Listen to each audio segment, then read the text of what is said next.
Pagbasa mula sa aklat ni Propeta Isayas.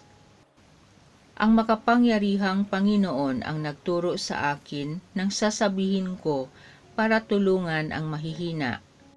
Tuwing umagay nananabik akong malaman kung ano ang ituturo niya sa akin. Binigyan niya ako ng pangunawa, hindi ako naghimagsik ni tumalikod sa kanya. Hindi ako tumutol nang bugbugin nila ako.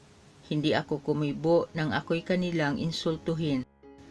Pinabayaan ko silang bunutin ang buhok ko't balbas, gayon din ang lurhan nila ako sa mukha. Ang mga pagdustang ginawa nila'y di ko pinapansin, pagkat ang makapangyarihang Panginoon ang tumutulong sa akin. Handa akong magtiis, pagkat aking batid na ang sarili ko'y di mapapahiya. Ang Diyos ay malapit at Siya ang magpapatunay na wala akong sala. May mga ngahas bang maghabla sa akin? Magharap kami sa hukuman at ilahad ang kanyang bintang. Ang Panginoon mismo ang magtatanggol sa akin. Ang salita ng Diyos. Poon ako'y iyong dinggin sa panahong iyong ibigin. Dahilan sa iyo ako'y inaglahi, napahiyang lubos sa pagkaunsyami. Sa mga kapatid parang ako'y iba, kasambahay ko na'y di ako kilala. Ang pagmamahal ko sa banal mong templo, matinding matindi sa kalooban ko, sa akin bumagsak paghamak sa iyo. Poon ako'y iyong dinggin sa panahong iyong ibigin. Kaya naman ako'y wala nang magawa, ang inasahan kong habag ay nawala, ni walang umaliw sa buhay kong aba. Sa halip na pagkain nang ako'y magutom, ang dulot sa akin ay mabagsik na lason. Suka at di tubig ang ipinainom. Poon ako'y iyong dinggin sa panahong iyong ibigin.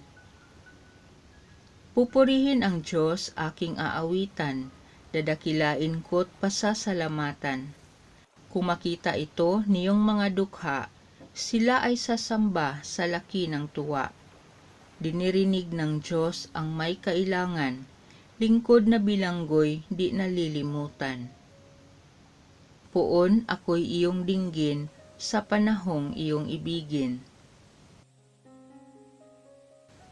Nagpupuri kami sa iyo, Hari naming Hesukristo. Ang pagdamay mo sa tao ay talagang patotoo na kami ay minamahal mo. Ang mabuting balita ng Panginoon ayon kay San Mateo. Si Judas Iscariote, isa sa 12, ay nakipagkita sa mga punong saserdote. Ano po ang ibibigay ninyo sa akin kung tulungan ko kayong madakip si Jesus? Tanong niya. Noon din ay binilangan nila siya ng 30 salaping pilak. Mula noon, humanap na si Judas ng pagkakataon upang maipagkanulo si Jesus. Dumating ang unang araw ng kapistahan ng tinapay na walang lebadura. Lumapit kay Jesus ang mga alagad at nagtanong, "Saan po ninyo ibig na ipaghanda namin kayo ng hapunang Pampaskwa?" Sumagot siya, "Pumunta kayo sa lungsod at hanapin ninyo ang taong ito. Sabihin sa kanyang ganito ang ipinasasabi ng guro, malapit na ang aking oras, ako at ang mga alagad ko'y sa bahay mo kakain ng hapunang Pampaskwa." Sinunod ng mga alagad ang utos ni Jesus at inihanda nila ang hapunang Pampaskwa. Nang gabing yaon, dumulog sa hapag si Jesus kasama ang 12 alagad. Samantalang sila'y kumakain, nangusap si Jesus. "Sinasabi ko, isa sa inyo ang magkakanulo sa akin." Nanlumo ang mga alagad at isa't isa'y nagtanong sa kanya, "Ako po ba, Panginoon?" Sumagot siya, "Ang kasabay kong sumawsaw sa mangkok ang siyang magkakanulo sa akin. Papanaw ang anak ng tao ayon sa nasusulat, ngunit sa aba ng magkakanulo sa kanya, mabuti pang hindi na ipinanganak ang taong iyon. Si Judas na magkakanulo sa kanya ay nagtanong din, "Guro, ako po ba?" Sumagot si Jesus, "Ikaw na ang nagsabi."